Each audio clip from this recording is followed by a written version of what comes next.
नमस्कार दोस्तों, स्वागत है आप लोगों का अपना YouTube चैनल भोजन शिक्षा परिवार में। दोस्तों, आज मैं जोगिंदर नाथ मंडल के बारे में लेकर के आया हूँ, उनका जीवनी। तो चलते हैं वीडियो पर। पाकिस्तान के अंबेडकर जोगिंदर नाथ मंडल, जो वहाँ देशद्रोही कहलाए और भारत में अछूत जाने विस्तार से जोगिंदर नाथ मंडल के बारे में। जोगिंदर नाथ मंडल पाकिस्तान में धार्मिक कट्टरता के उदय और उसके प्रसार के लिए पूर्व सैन्य तानाशाह जनरल जिया उल हक की सरकार और उसके बाद मुस्लिम कट्टरपंथियों की ताकत को जिम्मेदार ठहराया जाता है। लेकिन पाकिस्तानी इतिहास के एक अहम किरदार जोगिंदर नाथ मंडल ने 70 साल पहले ही तत्कालीन पाकिस्तानी प्रधानमंत्री को लिखे अपने त्यागपत्र में धार्मिक कट्टरता को बढ़ावा देने की बात कह दी थी। उन्होंने इसके लिए पाकिस्तान के सत्ता प्रतिष्ठान की मजहब को एक हथियार के तौर पर इस्तेमाल करने और फिर उसके सामने घुटने टेकने की नीति को जिम्मेदार ठहराया था। पाकिस्तान के संस्थापक मोहम्मद अली जिन्ना ने जोगिंदर नाथ मंडल को पाकिस्तान की संविधान सभा के पहले सत्र की अध्यक्षता की जिम्मेदारी दी थी। वह पाकिस्तान के पहले कानून मंत्री भी बने। जोगिंदर नाथ मंडल बंगाल के दलित समुदाय से थे।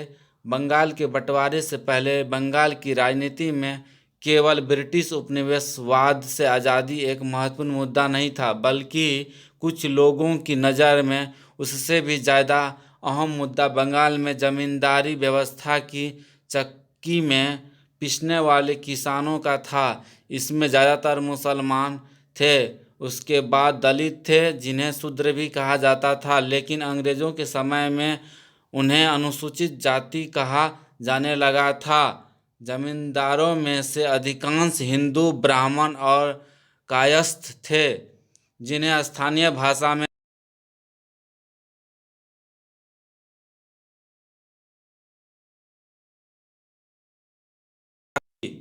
इनमें 80 लाख दलितों समेत हिंदुओं की कुल आबादी 2 करोड़ 20 लाख थी, जबकि मुसलमानों की आबादी लगभग 2 करोड़ 80 लाख थी। उच्च जाति के हिंदुओं यानी भद्रलोक की कुल आबादी 30 लाख थी। इस तरह बंगाल में मुसलमानों की आबादी 54% थी, उसके बाद दलित और फिर हिंदू ब्राह्मण थे। ईसाई और अन्य धर्मों के मानने वाले बहुत कम तादाद में थे। दलितों में सबसे बड़ा जातीय समूह महसियों का था। इनकी आबादी 35 लाख थी। इसके बाद नाम शूद्र आते थे। जोगिंदर नाथ मंडल इसी समूह से संबंधित थे। उन्होंने बंटवारे से पहले की राजनीति में दलितों को मुस्लिम लीग से जोड़ा था। बंगाल के नाम शूद्र 1930 के दशक से ही मुस्लिम लीग के मजबूत सहयोगी बन गए थे। पाकिस्तान की संविधान सभा की पहली बैठक 11 अगस्त 1947 को हुई थी। औपचारिक स्वतंत्रता से 3 दिन पहले जब भारत और पाकिस्तान ने 14 और 15 अगस्त की दरमियानी रात को स्वतंत्रता प्राप्त की, तब तक मुस्लिम लीग दलितों के साथ संबंधों को एक सांचे में ढाल चुकी थी। भारत और पाकिस्तान दोनों के पहले कानून मंत्री दलित थे। इसके बाद जब भारत में संविधान लिखने की प्रक्रिया शुरू हुई तो नेहरू ने अपने मंत्रिमंडल के एक गैर कांग्रेसी दलित नेता डॉक्टर भीमराव अंबेडकर को जगह दी और देश का पहला कानून मंत्री बनाया। उन्हें देश के संविधान का मसौदा तैयार करने की जिम्मेदारी सौंपी गई। पाकिस्तान के संस्थापक जिन्ना का पहला भाषण सिर्फ उनकी एक परिकल्पना नहीं थी, बल्कि यह एक राजनीतिक रणनीति भी थी। उसी रणनीति के तहत उन्होंने अपने भाषण से पहले बंगाल के एक हिंदू दलित नेता जोगिंदर नाथ मंडल से संविधान सभा के पहले सत्र की अध्यक्षता करवाई थी। यह अलग बात है कि अब पाकिस्तान की नेशनल असेंबली की वेबसाइट पर पहले अध्यक्ष के तौर पर मंडल का नाम मौजूद नहीं है। जोगिंदर नाथ मंडल कौन थे जोगिंदर नाथ मंडल? आइए जानते हैं। मंडल का जन्म बंगाल के एक कस्बे बाकरगंज में एक किसान परिवार में हुआ था। उनके पिता चाहते थे कि घर में कुछ हो या न हो, उनका बेटा शिक्षा जरूर हासिल करे। मंडल की शिक्षा का खर्च उनके बेऔलाद चाचा ने उठाया। एक स्थानीय स्कूल में पढ़ने के बाद उन्होंने बंगाल के वारिसाल के सबसे अच्छे शिक्षक संस्थान बृजमोहन कॉलेज में दाखिला लिया। वारिसाल पूर्वी बंगाल का एक शहर था जो बाद में पूर्वी पाकिस्तान बन गया था। अपनी शिक्षा पूरी करने के बाद उन्होंने वारिसाल की नगरपालिका से अपने राजनीतिक सफ़र की शुरुआत की। उन्होंने निचले तबके के लोगों के हालात सुधारने के लिए संघर्ष शुरू किया। वह भारत के बंटवारे के पक्ष में नहीं थे, लेकिन उन्होंने महसूस किया कि उच्च जाति के हिंदुओं सवर्णों के बीच रहने से शूद्रों की स्थिति में सुधार नहीं हो सकता, इसलिए पाकिस्तान दलितों के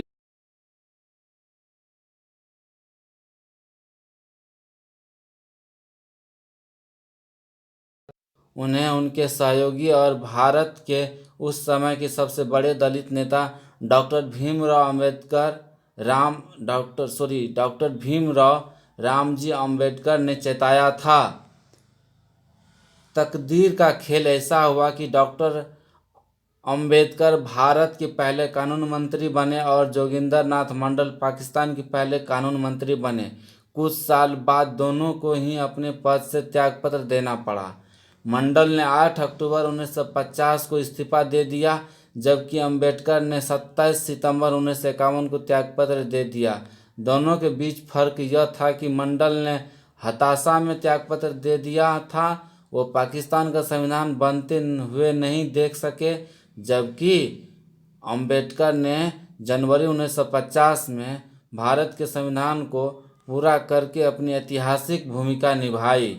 संविधान का मसौदा तैयार होने के बाद अम्बेडकर ने हिंदू विरासत कानून में लड़कों के साथ लड़कियों को भी संपत्ति में बराबर का अधिकार दिलाने के लिए कानून बनाने की कोशिश की। इसमें नाकाम रहने पर उन्होंने त्यागपत्र दे दिया। जिन्ना का 11 अगस्त का भाषण और अल्पसंख्यक इतिहासकारों का मानना है कि 11 अगस्त 1947 को पाकिस्तान के संस्थापक और देश के पहले गवर्नर जनरल मोहम्मद अली जिन्ना ने संविधान सभा की पहली बैठक में अध्यक्ष के तौर पर अपने भाषण में पाकिस्तान के भविष्य का खाका पेश करते हुए रियासत को मजबूत मजहब से अलग रखने का ऐलान किया था। उसी भाषण में जिन्ना ने यह भी कहा था कि समय के साथ हिंदू अब हिंदू नहीं रहेंगे और मुसलमान मुसलमान नहीं रहेंगे, धार्मिक रूप से नहीं, क्योंकि धर्म एक निजी मामला है, बल्कि राजनीतिक रूप से एक देश के नागरिक होने के नाते। जिन्ना ने यह भी कहा था कि हम एक ऐसे दौर की तरफ जा रहे हैं जब किसी के साथ भेदभाव नहीं किया जाएगा, एक समुदाय को दूसरे पर कोई वरीयता नहीं दी जाएगी, किसी भी जाति या नस्ल के साथ भेदभाव नहीं किया जाएगा। हम इस मूल सिद्धांत के साथ अपनी यात्रा शुरू कर रहे हैं कि हम सभी नागरिक हैं और हम सभी इस राज्य के समान नागरिक हैं। मोहम्मद अली जिन्ना के इस भाषण से एक दिन पहले संविधान सभा के कार्यकारी अध्यक्ष और पहले स्पीकर जोगिंदर नाथ मंडल ने अपने पाकिस्तान चुनने की वजह बताई थी। उन्होंने कहा था कि उन्होंने पाकिस्तान को इसलिए चुना क्योंकि उनका मानना था कि मुस्लिम समुदाय ने भारत में अल्पसंख्यक के रूप में अपने अधिकारों के लिए संघर्ष किया है, लिहाजा वो अपने देश में अल्पसंख्यकों के साथ न केवल न्याय करेगा बल्कि उनके प्रति उदारता भी दिखाएगा।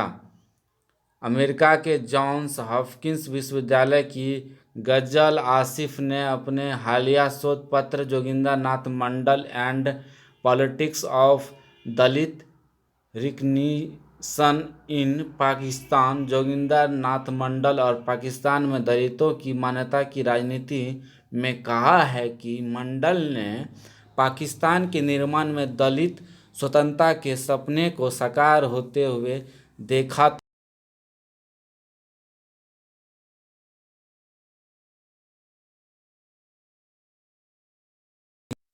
एक राज की विचारधारा के सामने जो अनुसूचित जाति और उच्च जाति के हिंदुओं के बीच अंतर के बिना अल्पसंख्यकों को एक इकाई मानता है, मंडल का विजन टिक नहीं सका। क्या पाकिस्तान ने मंडल के साथ ज़्यादती की? प्रोफेसर अनिर्बाण बंदोपाध्याय के मुताबिक यह जानना आसान काम नहीं है कि पाकिस्तान में जोगिंदर नाथ मंडल के साथ ज़्यादती की गई थी या नहीं। प्रोफेसर बंदोपाध्याय भारत में गांधीनगर के कर्नावती कॉलेज के इतिहास विभाग के साथ जुड़े हैं। उन्होंने अंबेडकर और मंडल पर एक महत्वपूर्ण शोध पत्र लिखा है। वो कहते हैं कि इसका सही जवाब तभी दिया जा सकता है जब कोई इतिहासकार पाकिस्तान के आर्काइव्स में रखे दस्तावेज खंगाले। हालांकि मंडल ने अपने लंबे टाइप किए हुए इस्तीफे में अपना नज़रिया साफ कर दिया था। यह इस्तीफा बहुत स्पष्ट है। वास्तव में सवाल ठीक तरीके से होना चाहिए। यह सच है कि नए राज्य के भविष्य के नागरिकों के लिए समान अधिकारों के जोरदार दावे जिन्ना ने किए थे, लेकिन उनके साथ जो तो खुद कुछ धोखा हुआ और कुछ बेवफाई की गई। प्रोफेसर बंदोपाध्याय का कहना है कि जिन्ना को इस बात पर पूरा विश्वास था कि धार्मिक राष्ट्रवाद के जिस राक्षस को उन्होंने जगाया था उस पर वो काबू कर लेंगे। उनकी यह सोच गलत साबित हुई। वो जिन्ना एक बहुत ही शरीफ आदमी थे, लेकिन उन्होंने अपनी ताकत का गलत अंदाज़ा लगा लिया था। आने वाले दिनों में उनकी अचानक मौत ने पाकिस्तान की चरमपंथियों को लगभग बेकाबू छोड़ दिया था। प्रोफेसर बंदोपाध्याय आगे कहते हैं, यह सिर्फ एक संयोग नहीं था कि मंडल को उस माहौल में पूरी तरह से अलग थलग कर दिया गया था। उनके लिए ज़िंदगी इतनी मुश्किल कर दी गई थी कि उन्हें पाकिस्तान छोड़कर भागना पड़ा। अगर उन्हें पाकिस्तान में किसी चीज़ से धोखा हुआ था तो वह जिन्ना का अपने अधिकारों के बारे में गलत अंदाज़ा था।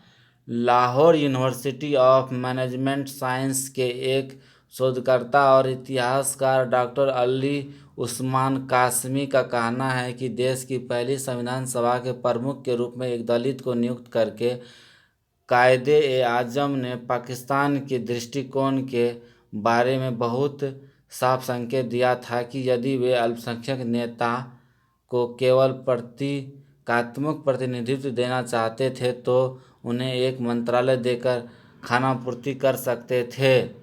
अली उस्मान कासमी का कहना है कि जिन्ना अल्पसंख्यकों के प्रतीकात्मक प्रतिनिधित्व से ज़्यादा अहम बात पेश करना चाहते थे, इसलिए 1949 में उद्देश्यों के संकल्प ऑब्जेक्टिव्स ऑफ रिसोल्यूशन की मंजूरी के बाद मंडल का पाकिस्तान छोड़कर चले जाना इतिहास में एक बेहद महत्वपूर्ण मोड़ है, क्योंकि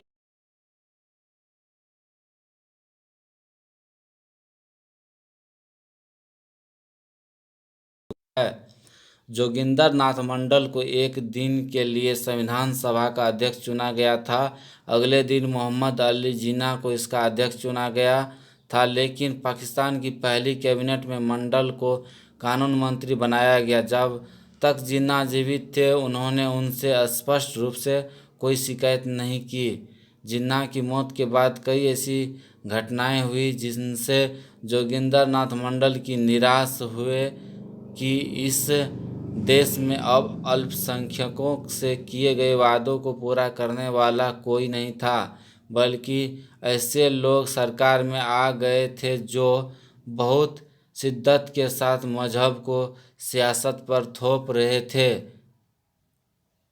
इस पृष्ठभूमि में उद्देश्यों का संकल्प पारित किया गया। मियां इफ्तिखारुद्दीन को छोड़कर संविधान सभा के सभी मुस्लिम सदस्यों ने इसके पक्ष में मतदान किया था, जबकि एक को छोड़कर सभी अल्पसंख्यक सदस्यों ने इस प्रस्ताव का विरोध किया था। एक अल्पसंख्यक सदस्य ने तो यहाँ तक कहा था कि अगर कायदे आजम जीवित होते तो ऐसा कोई संकल्प कभी पारित ही नहीं होता। विडंबना यह है कि प्रस्ताव के पक्ष में मतदान करने वाले एकमात्र अल्पसंख्यक नेता स्वयं मंडल थे। गजल आसिफ अपने शोध पत्र में कहती है, पाकिस्तानी अल्पसंख्यकों पर शोध करने वाले सभी शोधकर्ता इस बात पर एकमत है कि उद्देश्यों का संकल्प पाकिस्तान के इतिहास में एक ऐसा क्षण था जब पाकिस्तान को एक इस्लामिक राज्य बनाने के लिए अल्पसंख्यकों की सभी चिंताओं को पूरी तरह से नज़रअंदाज कर किया गया था। विशेष रूप से दलितों का अपनी संवैधानिक हैसियत को मनवाना, जो किसी भी हालत में इन प्रस्तावों के विरोध में नहीं था। मंडल का इस्तीफा और भारत प्रस्थान। जिन्ना और मंडल 1950 तक प्रधानमंत्री लियाकत अली खान के मंत्रिमंडल में बने रहे।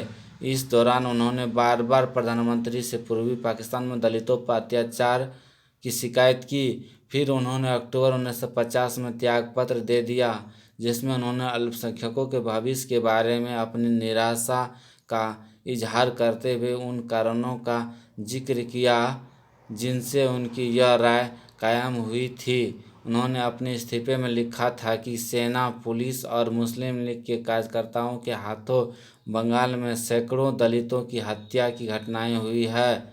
मंडल की बार बार की शिकायतों के बाद प्रधानमंत्री लियाकत अली खान ने मंडल से दलितों पर अत्याचार की घटनाओं का विस्तृत ब्यौरा मांगा, लेकिन अब समय निकल चुका था। मंडल ने अपने इस्तीफे में दलितों, अनुसूचित जातियों पर पुलिस और स्थानीय मुसलमानों की तरफ से किए गए अत्याचारों की घटनाओं का सिलसिलेवार ढंग से ब्यौरा दिया गया था।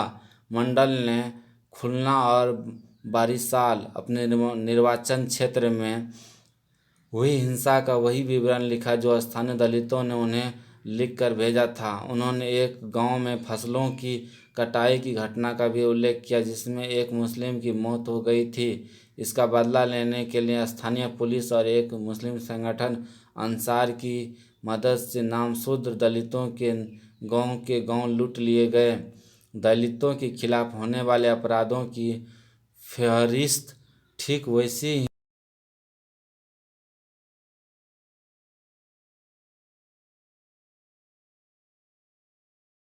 की घटनाएं भी शामिल हो गई थी। मसलन जबरन धर्म परिवर्तन, महिलाओं के साथ दुर्व्यवहार, लूटपाट, जबरन वसूली, गोकशी और उनके पूजा स्थलों में रखी मूर्तियों का अपमान करना। भारत के बंटवारे पर मंडल के विचार। अपने इस्तीफे में भारत के बंटवारे पर जोगिंदर नाथ मंडल ने कहा, हालांकि मैं समझता था कि मुसलमानों के प्रति उच्च जाति के हिंदुओं के रवैये के कारण भारत का बंटवारा मुसलमानों की शिकायतों का एक जायज़ जवाब था, लेकिन मुझे यकीन था कि पाकिस्तान के निर्माण से सांप्रदायिकता की समस्या का समाधान नहीं होगा। इसके विपरीत यह केवल संप्रदायवाद और नफरत को बढ़ाएगा। इसके अलावा मेरा दृढ़ विश्वास है कि पाकिस्तान का निर्माण मुसलमानों की स्थिति में सुधार नहीं करेगा।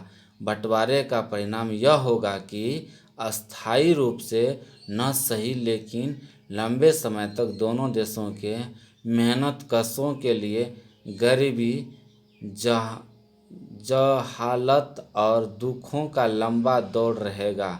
मुझे डर है कि पाकिस्तान शायद दक्षिण पूर्व एशिया का सबसे पिछड़ा देश बन जाएगा। अपने लंबे इस्तीफे में जोगिंदर नाथ मंडल ने जहां अल्पसंख्यकों के खिलाफ होने वाले अत्याचारों पर विस्तार से चर्चा की। वहीं यह भी कहा न केवल अल्पसंख्यकों को बल्कि पाकिस्तान में उन मुसलमानों को भी अपमानित किया जा रहा है जो मुस्लिम लीग और सरकार के भ्रष्ट नौकरशाहों के दायरे से बाहर है। पाकिस्तान ने मंडल को देशद्रोही कहा। जोगिंदर नाथ मंडल का त्यागपत्र नए पाकिस्तानी राज के लिए एक बड़ा राजनीतिक संकट बन गया था। खासकर जब मंडल कलकत्ता चले गए तो उन्होंने पाकिस्तान पर और अधिक गंभीर आरोप लगाए।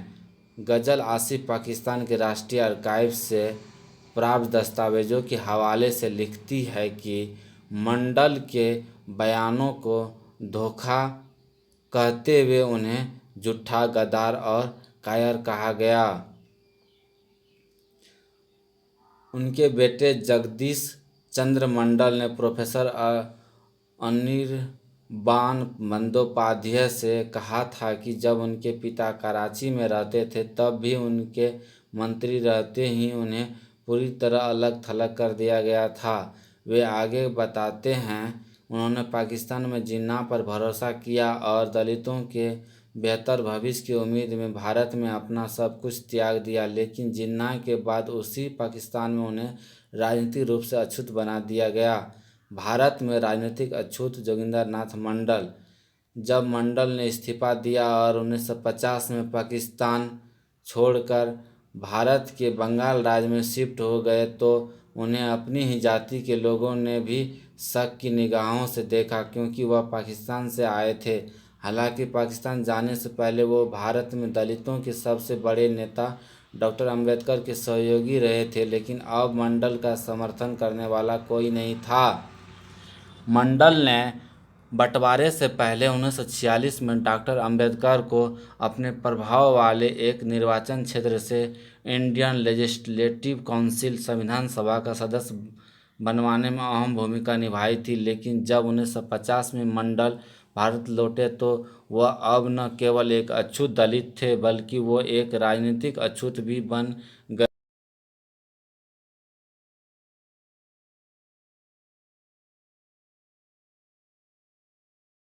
भारत आने के बाद 1968 तक उन्होंने अपना अधिकांश समय कलकत्ता के एक बेहद पिछड़े इलाके में बिताया। ये तत्कालीन प्रसिद्ध रविंद्र सरोवर या डकारिया झील का दलदली क्षेत्र था। पहले यहाँ दलित झुग्गियाँ थी।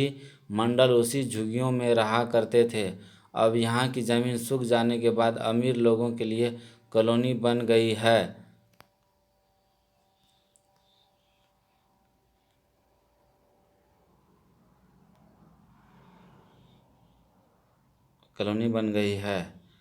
इस क्षेत्र के लोग बहुत बुरी हाल में रहते थे। मंडल ने भी बेहद गरीबी में दिन बिताए। उनकी झुग्गी के सामने हमेशा दलितों का तांता लगा रहता था ताकि वे उनकी समस्याओं को हल कर सके। इसमें से अधिकांश मुद्दे नौकरियों से संबंधित थे, लेकिन जिन दलितों को पूर्वी पाकिस्तान में प्रताड़ित किया गया और पश्चिम बंगाल में पलायन के लिए मजबूर किया गया, उनके पुनर्वास संबंधी गंभीर समस्या थी। ये लोग लूटी पिटी हालात में कलकत्ता पहुंचे थे। इन शरणार्थियों को भारत सरकार ने उतनी सुविधाएं नहीं दी थी जितनी भारत सरकार ने पाकिस्तान पंजाब से आए लोगों को दी थी। जोगन अली मुल्ला मंडल एक प्रसिद्ध व्यक्ति तो थे, लेकिन अब उनके पास लोगों की समस्याएं दूर करने के लिए न तो संसाधन ही थे और न ही उनका राजनीतिक प्रभाव बाकी रह गया था। पाकिस्तान के साथ अपने पिछले संबंधों के कारण ऊंची जाति के हिंदुओं ने उन्हें बंटवारे और उनके मौजूदा हालात के लिए जिम्मेदार ठहराया। उच्च जाति के हिंदू उनका मजाक उड़ाते और उन्हें जोगिंदर नाथ मंडल की जगह जोगन अली मुल्ला कहकर पुकारते थे। प्रोफेसर बंदोपाध्याय का कहना है कि सभी प्रमुख राजनीतिक दलों ने उनसे बहुत सावधानी से दूरी बनाए रखी, यहाँ तक कि जब वह अपनी हैसियत याद करते हुए और अपनी जाति के लोगों की समस्या को हल करने की मांग करते हुए बंगाल के मुख्यमंत्री या भारत के प्रधानमंत्री या उन अधिकारियों को पत्र लिखते थे तो कभी कभी अधिकारी उन्हें मुलाकात का मौका दे देते थे, लेकिन उनकी शिकायतों को शायद ही कभी हल किया गया था। हालांकि उन्होंने कभी हार नहीं मानी। उस वक्त भी उनमें नौजवानों जैसी हिम्मत थी। चुनावी राजनीतिक प्रोफेसर बंदोपाध्याय के अनुसार 1950 में वे 46 और मृत्यु के समय 64 वर्ष के थे। वह कहीं से कुछ संसाधन जुटाकर चुनाव लड़ते रहे। उन्होंने 4 बार चुनाव लड़ा, लेकिन चारों बार उनकी जमानत जब्त हुई। उन्होंने एक छोटा समाचार पत्र या पत्रिका प्रकाशित करने की भी कोशिश की, लेकिन छोटा पाठक वर्ग होने की वजह से उन्हें इसमें भी कामयाबी नहीं मिली। उनके अपने कई साथी और अनुयायी उनका आंदोलन छोड़ के देश की प्रमुख पार्टियों में शामिल हो गए थे। बंदोपाध्याय कहते हैं कि अब उनके पास सरपरस्ती करने के लिए कुछ भी नहीं बचा था। उदाहरण के लिए, उनके अनुयायियों में से एक अबुल बल मजूमदार ने एक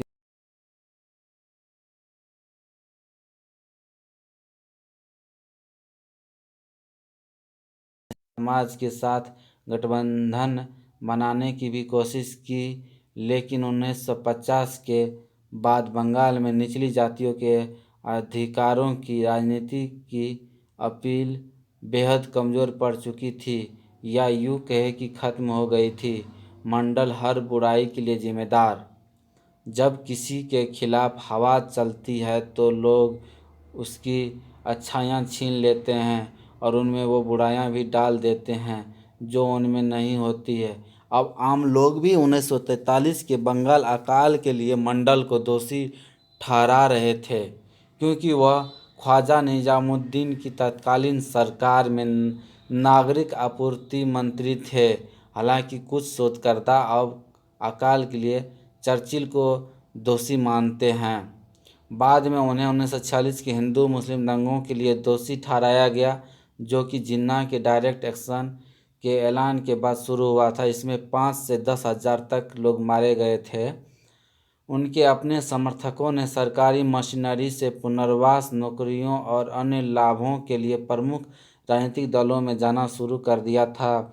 हालांकि सभी इतिहासकार इस बात से सहमत हैं कि मंडल ने कभी हार नहीं मानी। वह एक मेहनती आदमी थे। उन्होंने राजनीति में अपनी जगह के लिए लड़ना जारी रखा और निचली जातियों के अधिकारों की हमेशा आवाज़ बने रहे। संघर्ष की इस यात्रा के दौरान उनकी मृत्यु हो गई। रहस्यमयी मौत या हत्या। एमस्टर कॉलेज में साउथ एशियन स्टडीज के प्रोफेसर द्वापायन सेन अपनी किताब the decline of the caste questions, Jogendra Nath Mandal and defeat of Dalit politics in Bengal में इशारा करते हैं कि भारत लौटने के बाद भी उनकी राजनीतिक उच्च जाति के हिंदुओं के वर्चस्व के लिए खतरा थी, चाहे वो कांग्रेस, हिंदू महासभा या फिर कम्युनिस्ट पार्टी के ब्राह्मण थे। अमेरिका में टफ्ट्स विश्वविद्यालय में इतिहासकार डॉक्टर आयशा जलाल कहती है कि मंडल के पाकिस्तान छोड़ने और भारत वापस जाने के फैसले का कारण धार्मिक कट्टरता थी, जिसने उन्हें मुस्लिम लीग के नेताओं के लिए अस्वीकार बना दिया। उन्होंने नए देश के प्रति उनकी निष्ठा पर महज इसलिए सवाल उठाए क्योंकि वह एक नीची जाति के हिंदू थे। मंडल ने लियाकत अली खान को एक पत्र लिखा था। इसमें उन्होंने पाकिस्तान छोड़ने और भारत वापस जाने की वजह बताई थी, लेकिन दुर्भाग्य से उन्हें भारत में भी स्वीकार नहीं किया गया। डॉक्टर सेन कहते हैं कि स्वतंत्रता के बाद जाति आधारित जन आंदोलन अब भारतीय नेताओं के लिए स्वीकार नहीं था। इसलिए प्रोफेसर सेन कहते हैं कि समस्या यह है कि मंडल जैसी हैसियत और विचारधारा वाला राजनीतिक अपने पुराने कारनामों का इस्तेमाल करने के बावजूद क्यों किसी भी निर्वाचित निकाय का सदस्य नहीं बन सका, जबकि वो बंगाल के दलितों, नामसूत्रों के बीच बेहद लोकप्रिय थे। आज़ादी और भारत के बंटवारे के पहले के अपने शानदार राजनीतिक करियर के बावजूद मंडल का अपने जीवन के आखिरी दिनों में राजनीति में अछूत बनकर रह जाना क्या साबित करता है। हालांकि वह बंटवारे से पहले 2 बार बंगाल के मंत्री रहे डॉक्टर अंबेडकर को 1946 में भारत की अंतरिम सरकार के लिए काउंसिल का चुनाव जितवाया। खुद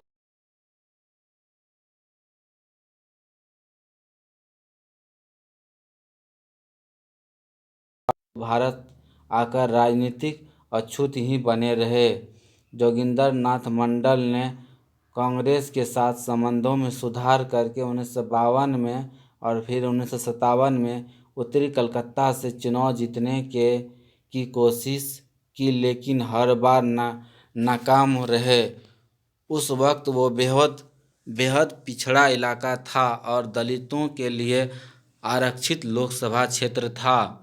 जोगिंदर नाथ मंडल की राजनीतिक पार्टी पर शोध करने वाले पुरकायस्थ विश्वास का कहना का हवाला देते हुए प्रोफेसर सेन लिखते हैं कि आज भी वे उच्च जाति के हिंदू उन्हें दलितों को अपनी प्रजा मानते हैं। उच्च जाति के शासक वर्गों में से कोई भी नहीं चाहता है कि उनमें दलितों में अपना खुद का नेता उभरे। वो दलित के बीच उनके नेताओं के देवता बन जाने से डरते हैं। भारत में मंडल के विरोधियों ने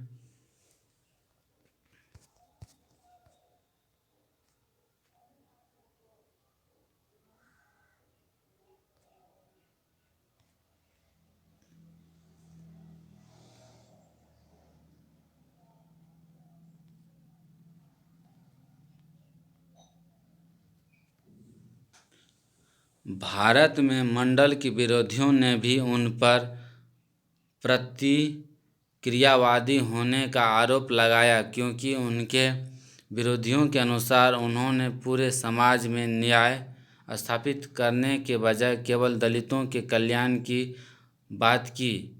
मंडल ने व्यंग्यात्मक रूप से कहा था कि जब गांधी दलितों के लिए काम करते थे तो उन्हें महात्मा कहा जाता था, लेकिन जब एक दलित ने दलितों की भलाई के लिए काम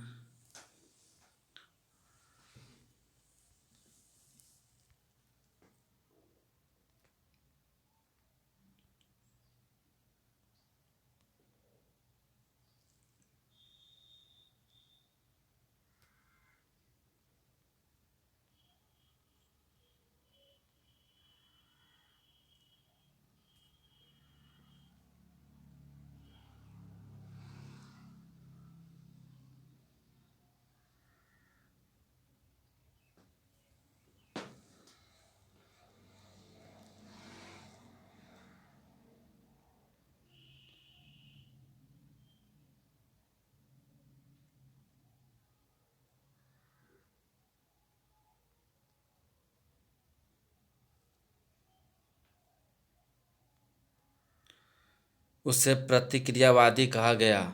अपनी किताब में प्रोफेसर सेन ने भारत लौटने के बाद मंडल के 18 साल के राजनीतिक संघर्ष के इतिहास को याद करते हुए कहा कि उन्हें कई बार झटका लगा, लेकिन जब 1968 के चुनाव में उनकी सफलता की संभावनाएं साफ नज़र आने लगी थी तो उनका देहांत हो गया। उस वक्त तत्कालीन संयुक्त मोर्चा सरकार के मुख्यमंत्री कांग्रेसी के अजय मुखर्जी थे। जोगिंदर नाथ मंडल की मौत 1968 में हुई थी। एक नाव से नदी पार करते समय उन्हें दिल का दौरा पड़ा। नाविक के अलावा उस समय वहाँ कोई गवाह नहीं था। उनका पोस्टमार्टम भी नहीं किया गया। यह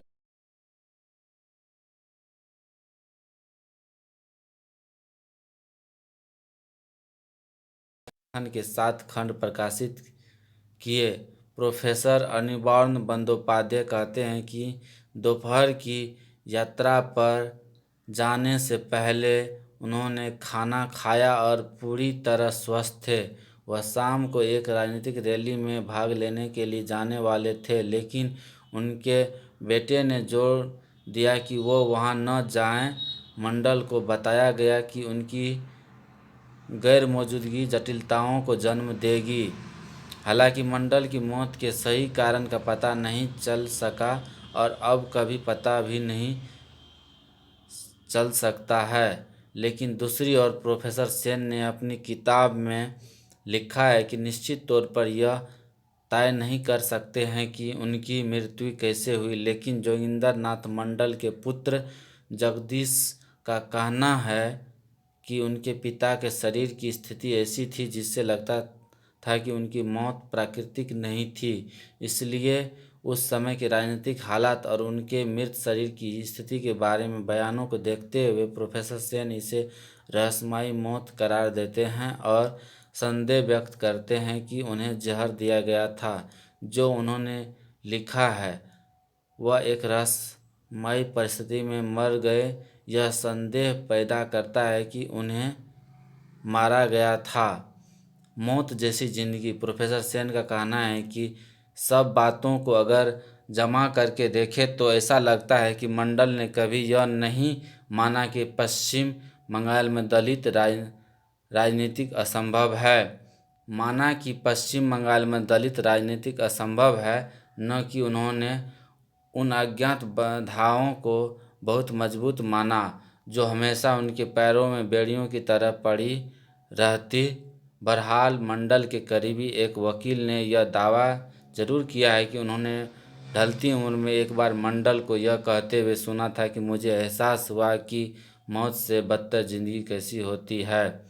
मंडल ने पाकिस्तान आकर कितनी बड़ी गलती की या यह गलती थी भी या नहीं, यह तय होना अभी बाकी है। प्रोफेसर सेन के अनुसार बंगाल में दलित राजनीति उनकी मृत्यु के साथ ही हार गई थी, लेकिन 21वीं सदी में जब अतिवादी हिंदू एक बार फिर न केवल अल्पसंख्यकों के लिए बल्कि दलितों के लिए भी जीवन मुश्किल बना रहे हैं, ऐसा लगता है कि भारत में एक नए जोगिंदर नाथ मंडल की ज़रूरत जन्म ले रही है। थैंक यू दोस्तों वीडियो देखने के लिए। वीडियो अच्छे लगे तो लाइक, शेयर और सब्सक्राइब ज़रूर कर दें। दोस्तों ये जोगिंदर नाथ मंडल की पूरे लाइफ जीवनी था।